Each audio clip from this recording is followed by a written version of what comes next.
بسم اللہ الرحمن الرحیم۔ ناظرین، اس سے پہلے ہم اس بات کو بیان کر چکے کہ انسان کے لیے مذہب ضروری ہے، کیونکہ اگر انسان مذہب کے بغیر زندگی گزارے گا تو وہ انسان کی زندگی انسانیت والی نہیں ہوگی بلکہ حیوانیت والی، یا اس سے بھی ابتر زندگی ہوگی۔ تو انسان کے لیے مذہب ضروری ہے۔ پھر مذہب میں بھی اسلام ہی کیوں ضروری ہے؟ تو ناظرین، اسلام اس لیے ضروری ہے کہ اسلام ایک مکمل ضابطۂ حیات دین ہے، کہ اسلام انسان کی ہر اعتبار سے رہنمائی کرتا ہے، ہر اعتبار سے بتاتا ہے کہ تو نے اپنی زندگی کو کس انداز کے ساتھ بسر کرنا ہے، کس انداز کے ساتھ تو نے گزارنا ہے، تیرا اللہ رب العزت کے بارے میں کیا نظریہ، کیا عقیدہ ہونا چاہیے۔ انبیاء اکرام علیہ السلام، اللہ کے فرشتے، اسی طرح اللہ تبارک و تعالیٰ کی جو کتابیں انبیاء اکرام علیہ السلام پر نازل ہوئی، جو صحیفے اترے ہیں، ان کے بارے میں تمہارا کیا عقیدہ، کیا نظریہ ہونا چاہیے۔ اسلام ہمیں ہر اعتبار سے رہنمائی دیتا ہے۔ اسی طرح انسان دنیا میں آیا ہے نا جی،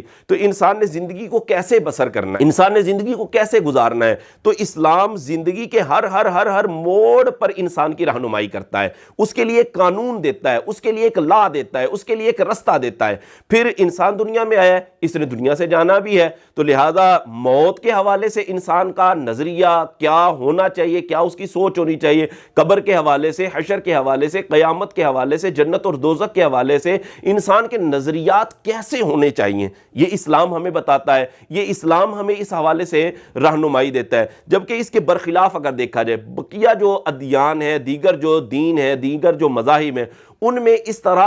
طرح مکمل طور پر رہنمائی نہیں ہے، کیونکہ ان کی جو بنیادی کتابیں تھیں نا، بیسک جو کتابیں تھیں، انہی کے اندر تحریفات ہو گئی، انہی کے اندر تبدیلیاں ہو گئی، لوگوں نے اپنے پاس سے ان کے اندر جو ہے وہ باتیں ایڈ کر دی ہیں، اور جو کچھ اب موجود ہے بھی وہ اس طرح ڈیٹیل کے ساتھ، تفصیل کے ساتھ ان کتابوں میں موجود نہیں ہے، جس طرح کے قرآن مجید فرقان حمید کے اندر موجود ہے، اور جس طرح قرآن مجید فرقان حمید اللہ رب العزت کی طرف سے نازل ہوا تھا، اسی طرح آج بھی قرآن مجید فرقان حمید جو ہے وہ انسانوں کے ہاتھوں کے اندر موجود ہے۔ تو اسلام کے پاس قرآن جیسی عظیم کتاب موجود ہے کہ جس کے اندر ہر شے کا واضح بیان موجود ہے۔ اسی طرح اسلام کے پاس نبی آخر الزمان محبوب خدا صلی اللہ علیہ وسلم جیسی عظیم شخصیت موجود ہے کہ جنہوں نے اپنی سیرت کے ذریعے سے، اپنے اقوال کے ذریعے سے، اپنے افعال کے ذریعے سے انسانوں کو رہنمائی عطا فرمائی ہے۔ اور اللہ تبارک و تعالیٰ کے جو قوانین تھے، اللہ تبارک و تعالیٰ نے جو انسانوں کے لیے قانون بنا